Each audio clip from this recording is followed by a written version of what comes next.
Hi, I'm Emily. I'm with Den of Geek in collaboration with my podcast, which is called How to Make It. Oh, nice. Um, Nice to see you all. Nice to Yeah. meet you, Uh, Emily.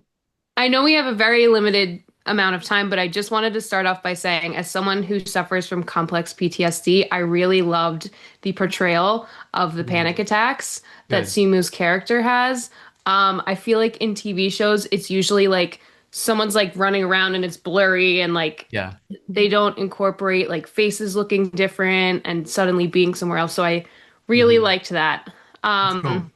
Thank you. moving moving on to questioning you guys. Yeah. Um, I am wondering from like an EP story planning perspective. Hmm. I don't know if you guys have seen Friends, but there's a famous episode where everyone knows a different piece of information, Yes. and there's that great Lisa Kudrow line, "They don't know we know, they know we know." Right. And I feel like there's a lot of that in the Copenhagen Test. So I'm wondering how you plan the story in order for it to play out so well for the audience to be able to follow along. Hmm. We But watched that episode over and over and over again. No, I'm just but I love that there's a Friends connection on the show. It doesn't make sense. It's so really, good. really is a four-quadrant show. Yeah. Yeah, we a lot of it was spent figuring out who knows what. Yeah. But we kind of went one layer deeper, which is weird. This is a show very much about allegiances and loyalty. So we'd always go below that and say, like, who is this person deep down most loyal to?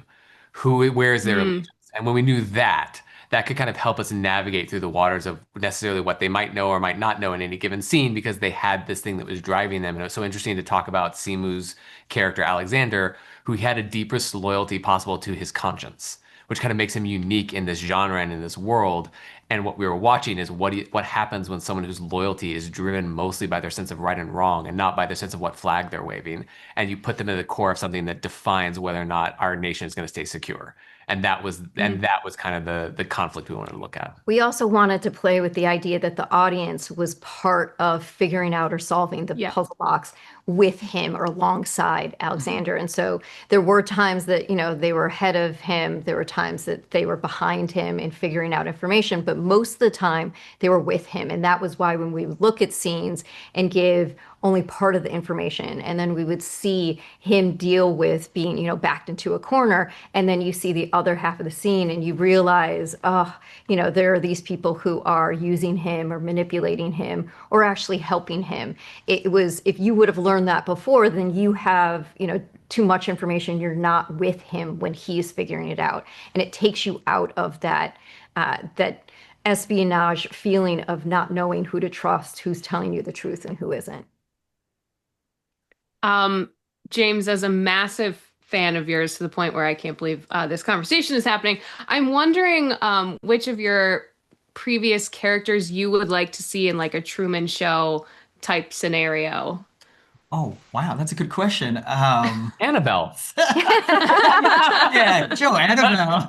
Sorry, I'll let you answer. I do like the idea of saying through the perspective of Annabelle and be like the demon that's inside of In her her. little dollhouse. Yeah, inside a dollhouse. Yeah. That'd be fun. I guess maybe Jigsaw would be That's what a I pretty was cool one. hoping. Yeah, just to get inside his head, see why he thinks the way he does and does the things that he does out there. So I don't know. That could be really fun. Just the psychology behind that could be interesting. Yes. Yeah. Or his I dog. know. Oh yeah. Oh, his doll. Any of the dolls from my franchises. Cool. I know we have about 60 seconds. Yeah. I'm wondering if you guys had to sum up your career journeys so far in like a chapter title of a book, off the top of your head, what you might label your career. Go ahead, Thomas. I was Or trying to we think can of, I was just. trying to think of I was trying to think of a Friends joke to title back, but I can't do it. Oh. No, it would be a you're wrong, but that's okay. Everyone else is too. Not done. Good. That's great. Good one. Thanks. Discovery? Ooh. Let's do Discovery. Okay. With a question mark or a period? I do like the question mark. Yeah. No. It's a statement. Yeah. A statement. Yes. Do Discovery. Thank you guys so much. You're welcome. Is that what your podcast is about? Is people's journey of making it? Oh, yes. And usually you have 45 minutes or an hour, so that's why I'm sweating. I'll be at the premiere on Tuesday, though. So if you guys great. are Oh, cool. there, Perfect. See you Come then. say hi. okay. Bye. Bye.